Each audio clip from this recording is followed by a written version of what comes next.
Shalom teman-teman di rumah. Kembali lagi bersama kami dalam ibadah persekutuan pemuda dan remaja Jemaat YKJ Salatiga Selatan. Pertama-tama ya Kak Jackson, mungkin kita patut untuk mengucap syukur karena atas tuntunan dan penyertaan Tuhan. Kita masih diberikan kesempatan untuk menikmati nafas kehidupan sampai hari ini ya. Dan kiranya ibarat sore ini juga dipenuhi dengan sukacita. Ya, tentunya ya Kak Jackson ya. Ya. Dan ya kami juga semua tim yang bertugas pada malam hari ini, kami berharap bahwa teman-teman di rumah juga dalam keadaan yang baik-baik saja ya. Mungkin kita pengenalan dulu, mungkin kakak-kakak bertanya atau teman-teman semua bertanya. Iya betul. Kita berdua siapa di sini ya. Jadi kita berkenalan dulu. Nama saya Jackson Tamelan sebagai mahasiswa PPL 2. Dan nama saya Rivaldo Limekono, biasa dipanggil Aldo. Ya mungkin saya dari Nusa Tenggara Timur. Ya mungkin teman-teman kita yang lain ada di belakang layar. Mungkin beberapa hari ke depan baru mereka yang akan memandu. Iya.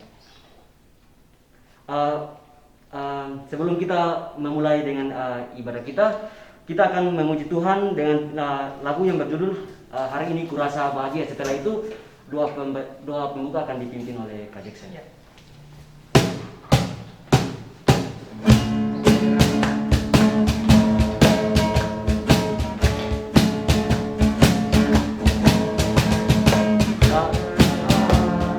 Hari ini kurasa bahagia berkumpul bersama saudara seiman.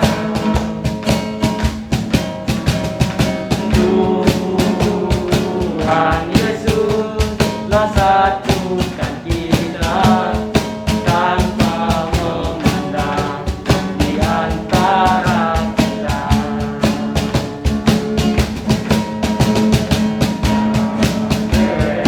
Dengan tangan dalam kasih, dalam satu hati, berjalan dalam terang kasih Tuhan. Kau sahabatku, kau saudaraku, tiada yang dapat memisahkan kita. Oh, kau saudaraku, kau sahabatku, tiada yang dapat memisahkan kita. Ya, sebelum kita memulai ibadat kita, mari kita satu hati, kita berdoa. Allah Bapa dalam kerajaan surga, Allah yang bertata di surga, terima kasih ya Tuhan untuk penyertaan-Mu. Sepanjang waktu kami boleh ada ya Tuhan, sebagaimana kami ada, kiranya Tuhan, meskipun kami berkumpul melalui media daring, kiranya Tuhan mau menyertai kami, memberi pertolongan bagi kami agar ibadah persekutuan ini dapat berjalan sesuai dengan kehendak-Mu ya Tuhan. Kiranya Engkau limpahkan berkat dan hikmat-Mu bagi persekutuan doa hari ini ya Tuhan. Terima kasih Tuhan. Haleluya. Amin. Oke, jadi baik teman-teman, kita sudah sampai pada pertengahan ibadah kita. Sebelum kita membaca dan merenungkan firman Tuhan, kita kembali lagi memuji Tuhan dengan lagu yang berjudul Firman.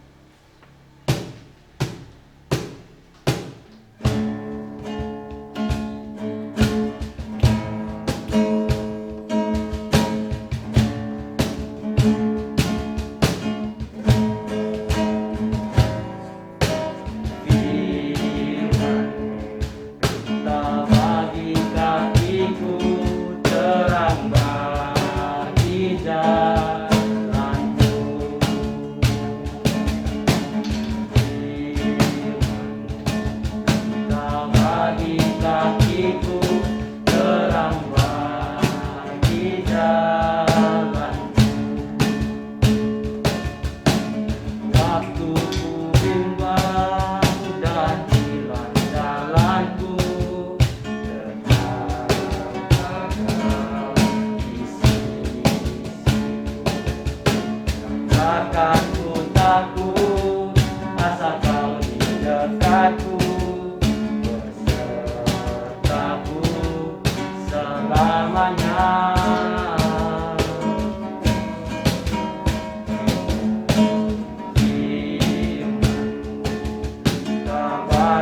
kakiku terang bagi jalanku.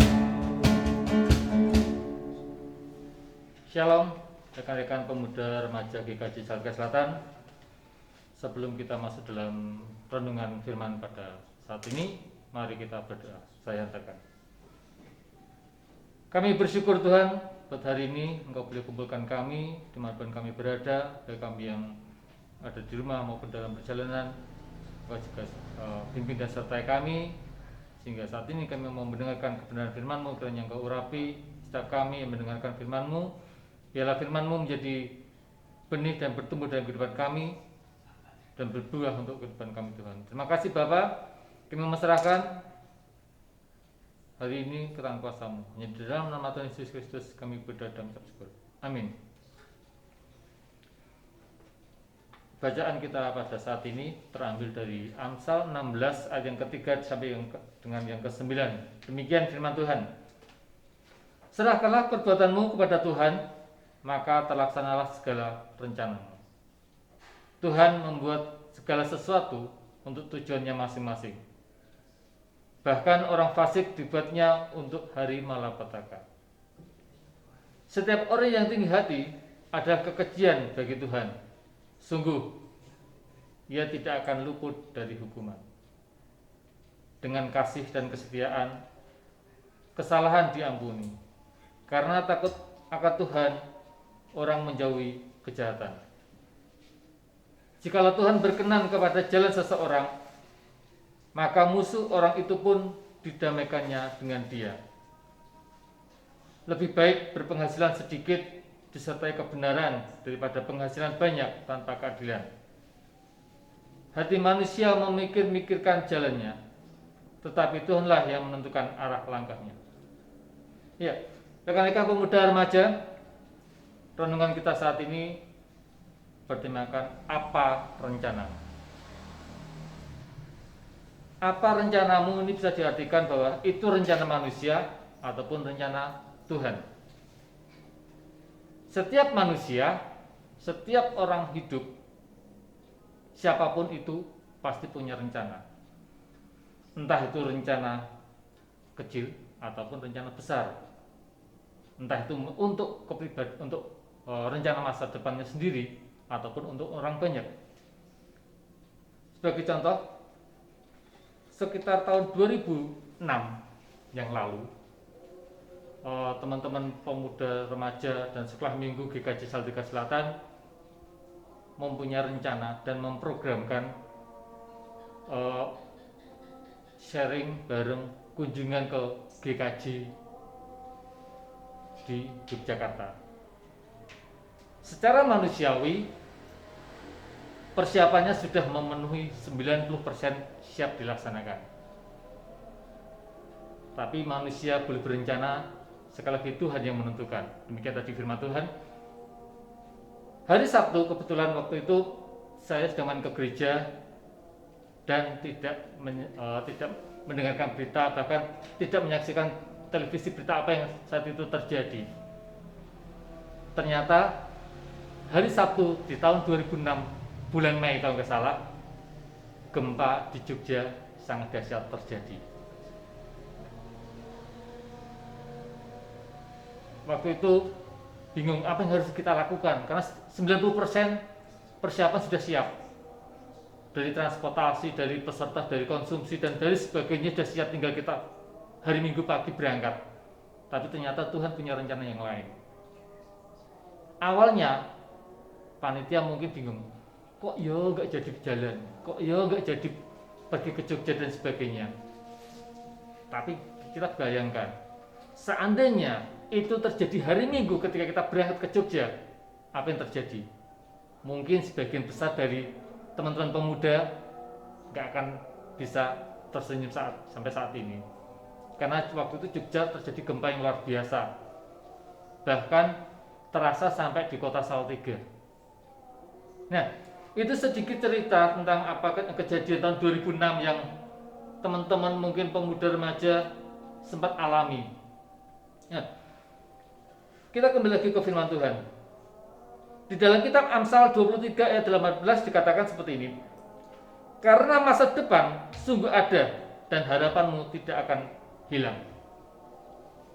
Di sini dikatakan bahwa Allah sendiri menjanjikan dan telah merencanakan sesuatu kehidupan yang luar biasa buat kehidupan kita. Bahkan sebelum kita dilahirkan. Ketika kita masih dalam kandungan orang tua ibu kita, Tuhan sudah menenun kita. Amsal 139 ayat 13 katakan, di mana Allah merencanakan kehidupan kita sejak kita masih dalam kandungan. Nah, berarti boleh nggak kita bersandar sama Tuhan? Iya, jawabannya adalah harus kita bersandar sama Tuhan. Bahkan firman Tuhan mengatakan, burung-burung di udara dia tidak menanam, tidak menabur, tapi dia menikmati berkat Tuhan. Tapi kita nggak boleh berpikir, wah berarti nggak perlu dong kita kerja keras. Toh burung-burung di udara diberkati Tuhan, tidak kelaparan.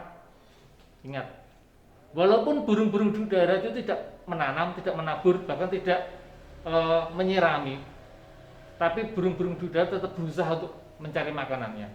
Dia harus terbang ke kanan, ke kiri, dia harus hinggap di pohon yang satu ke pohon yang lain. Untuk apa? Untuk mencari makan. Berarti manusia apa? Manusia itu lebih daripada burung. Dia harus bekerja keras untuk mendapatkan makan, untuk mendapatkan rezeki, untuk mendapatkan berkat. Mereka harus bekerja keras. Nah, ada 4 poin yang akan kita belajar hari ini. Yang pertama, masa depan itu berawal dari sebuah mimpi. Yusuf, kita tahu ceritanya Yusuf. Dia menjadi seorang raja di Mesir, menjadi orang kepercayaannya Firaun. Bahkan semua kekayaan di Mesir Yusuf punya. Itu berawal dari apa? Dari sebuah mimpi. Walaupun awalnya saudara-saudaranya tidak mempercayainya, saudara-saudaranya bahkan mengolok-olok, tapi Yusuf punya mimpi yang luar biasa. Yang kedua, kita lihat para ilmuwan, para penemu di muka bumi ini. Mereka berhasil menciptakan segala sesuatu, menciptakan pesawat, menciptakan alat komunikasi. Itu sebenarnya berawal dari mimpi yang mereka kejar, mereka upayakan untuk diwujudkan. Tapi ada satu hal yang perlu kita pelajari, bahwa kita hidup harus dengan mimpi, tapi jangan hidup dalam mimpi. Beda. Kalau kita hidup dengan mimpi, berarti kita punya tujuan untuk lebih baik. Tapi kalau hidup dengan dalam mimpi, berarti kita cuma berangan-angan saja tanpa mau wujudkannya.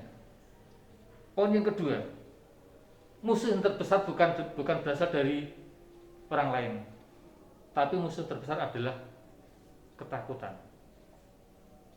Takut akan gagal. Berapa kali ilmuwan sekelas Alva Thomas Edison gagal? Berapa kali musisi-musisi harus berupaya menawarkan ciptaan lagunya ke rumah-rumah produksi untuk direkam.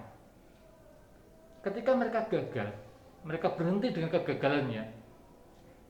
Mungkin Alva Edison ketika dia gagal, aku udah gagal kok, nggak bisa nyiptakan bola lampu, ya udah selesai.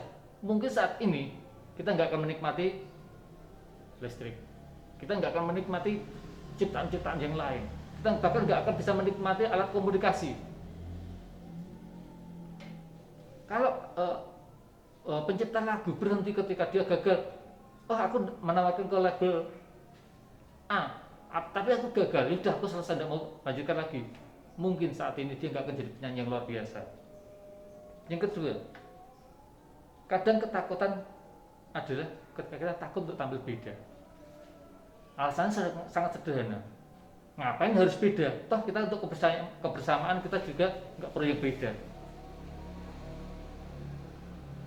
Kita harus terpaksa menjadi orang yang sama dengan yang lain.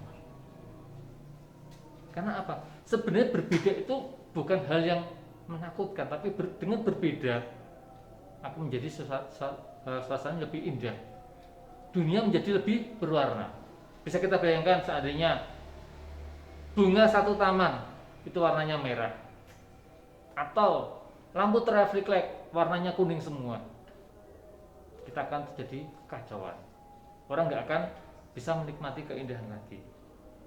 Ketakutan yang ketiga, yaitu takut dikucilkan. Ketika kita sudah mau tampil berbeda, wah, cah Kristen, anak Tuhan, sok suci. Ketika ada orang ngomong seperti itu, kita takut, kita berkecil hati. Ya udah, itu ketakutan akan menghentikan masa depan kita. Poin yang ketiga, untuk kita dapat mengejar masa depan adalah sebelum kita mencoba, jangan pernah mengatakan tidak bisa. Kalau kita sudah ngomong, aku nggak bisa mas, aku nggak bisa mbak, aku ki apa, aku cuman orang yang nggak punya kemampuan apa-apa, ya sudah. Ketika kita ngomong kita nggak bisa, pikiran kita, otak kita, hati kita itu sudah terkunci dengan kata nggak bisa. Jadi hambatan terbesar dalam hidup kita adalah bukan orang lain, tapi justru dari diri kita sendiri. Pikiran kita, kemauan kita yang mengatakan aku nggak bisa. Dan poin yang paling penting, yang keempat adalah kita sudah merencanakan banyak hal. Jangan lupa kita serahkan itu pada Tuhan melalui doa, melalui persekutuan. Karena sehebat apapun rencana kita, sehebat apapun program kita, kalau Tuhan tidak bekerja di dalam program kita, tidak bekerja dalam rencana kita, semuanya akan sia-sia. Karena Tuhan menjanjikan rancangan Tuhan adalah rancangan damai sejahtera, bukan rancangan kecelakaan. Manusia boleh merencanakan, namun Tuhan yang memutuskan. Demikian firman Tuhan. Jika apa yang kita dapatkan mungkin tidak sesuai dengan apa yang kita rencanakan, berarti Allah punya rencana yang lain. Karena kita dikatakan ada 3 hal ketika kita berencana. Yang pertama, Tuhan akan mengatakan ya, berarti rencana kita akan terlaksana. Entah itu hari ini atau besok atau lusa atau kapan, pasti terencana. Yang kedua, nanti dulu. Sebagai contoh, kalau ada anak kecil umur 5 tahun minta sepeda motor, orang tuanya ngasihkan karena punya uang, apakah itu baik? Dan akan bilang, nanti dulu, usianya belum cukup, biarkan sampai 17 tahun. Atau bahkan Tuhan bisa mengatakan tidak, karena mungkin Tuhan sudah tahu bahwa ketika tak kasih ini, si A tidak akan damai sejahtera. Nah, sebagai ayat penutup, ketika kita mau merencanakan segala sesuatu untuk masa depan kita, rekan-rekan yang masih sekolah, rekan-rekan yang kuliah, atau rekan-rekan yang sudah berencana untuk mencari pekerjaan, siapkan masa depannya dengan baik, rencanakan dengan baik. Tulis, kalau perlu tulis apa yang jadi rencananya. Aku pengen ini, pengen itu. Rencanakan, doakan.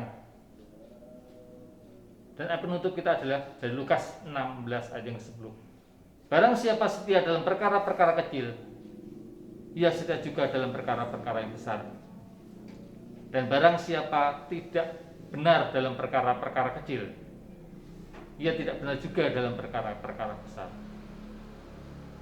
Jadi ketika kita mau merencanakan segala sesuatu, utamakan Tuhan. Amin. Mari kita berdoa. Terima kasih Tuhan untuk firman-Mu hari ini. Ajar kami untuk merencanakan masa depan kami dengan baik. Ajar kami untuk merencanakan masa depan kami dengan mengandalkan Engkau Tuhan. Karena kami tahu setiap rencana kami hanya akan berjalan ketika Engkau berada dalam tengah-tengah kehidupan kami Tuhan. Dan kami tahu rencana-Mu itu lebih indah dari apa yang kami pikirkan. Bahkan apa yang tidak pernah kami bayangkan, tidak pernah kami pikirkan, bahkan tidak pernah kami ucapkan, itu yang kadang terjadi dalam kehidupan kami. Karena kami tahu itu adalah rencana-Mu. Ajar kami Yesus untuk selalu mengucap syukur atas apa yang Kau berikan. Apapun itu, bila kami selalu mengucap syukur. Dan terima kasih untuk hari ini. Engkau boleh selalu bimbing kami, Engkau berikan kesehatan buat kami, sehingga kami boleh merencanakan kehidupan kami selanjutnya dan tetap berjalan di dalam kehendak-Mu Bapa. Ampuni Yesus segala dosa dan kesalahan kami. Hanya di dalam nama Tuhan Yesus Kristus kami berdoa dan ucap syukur. Amin. Oke teman-teman, kita sudah sampai pada penghujung ibadah kita, dan saya berharap semoga firman yang tadi dibagikan oleh pembicara kita dapat menjadi berkat untuk kita semua. Iya, dapat menolong kita, dapat menguntungkan kita untuk menjalani kehidupan kita ke depan. Iya betul. Tapi sebelum kita mengakhiri ibadah kita pada sore hari ini, kita mengakhirinya dengan doa juga ya. Kan tadi sudah memulai dengan doa, kita juga mengakhiri dengan doa. Oleh karena itu doa akan saya pimpin. Mari kita berdoa. Terima kasih ya Bapa, terima kasih Roh Kudus atas tuntunan dan penyertaan Bapa. Engkau telah menjaga kami dari awal ibadah kami, pertengahan hingga sekarang sudah berakhir ya Bapa. Dan Bapa, kami percaya bahwa walaupun kami dalam ibadah daring, tapi kami percaya bahwa kuasa Tuhan selalu ada untuk kami. Baik teman-teman yang di rumah Bapa, Engkau memberkati mereka, Engkau memberikan masa depan yang terbaik, kesehatan yang terbaik buat mereka Bapa, sehingga suatu saat nanti jika pandemi ini sudah berakhir, kami dapat berkumpul bersama untuk memuliakan nama-Mu Bapa. Inilah doa dan pengharapan kami, hanya di dalam nama Tuhan Yesus kami datang dan berdoa. Haleluya, amin. Teman-teman, kita kembali lagi memuji Tuhan dengan lagu yang berjudul Jangan Lelah.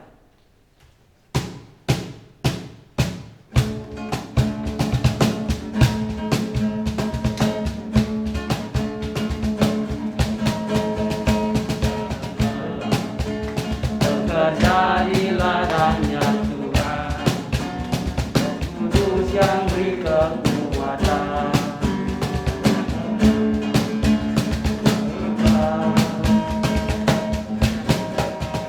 Jangan lelah bekerja bersamamu Tuhan, selalu mencukupkan segalanya.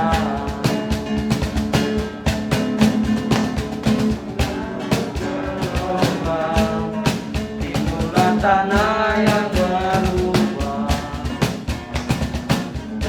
menjadi siap dibangun di atas dasar iman. Bahkan tanah bergelombang, timbulan tanah yang berubah menjadi siap dibangun di atas dasar